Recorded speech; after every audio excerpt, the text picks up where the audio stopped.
A Salt Lake City couple is speaking out on behalf of infants born with both male and female genitalia. The couple says doctors wanted to operate right away to make their baby a boy. And now, 5 years later, they're glad they didn't do it.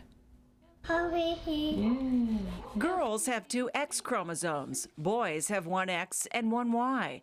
But Amie Schofield has both, two X's and a Y. On her birth certificate, she was put down as a male because when children are born, the doctor who delivers them gets to choose whether they're male or female on their birth certificate. So this doctor chose male, even though there were some differences. When Amie was born, it wasn't clear whether her sex organs would be male or female. Doctors wanted to operate to, in effect, assure Amie would be a boy. But her parents said, not so fast.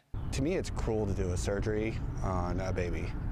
You know, that's unnecessary. I mean, it quite literally is unnecessary. And the more we researched into it, the more we found out that, especially back when they first diagnosed this, back in the 50s and stuff, they would assign you a gender and make you that way. 5 years later, the parents say there can be no doubt Amie is a girl. She likes dresses and bows and loudly insists on wearing her hair long. If you didn't know the difference with V, you would never guess that she was anything but a girl.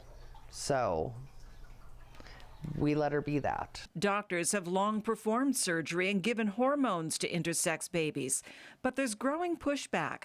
5 states have considered banning the surgery until the child is old enough to consent.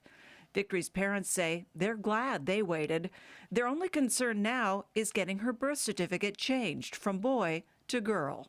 Right now isn't affecting her as much as it will in the future as she grows. I mean, it's hard to be a girl and have a license that says you're a boy.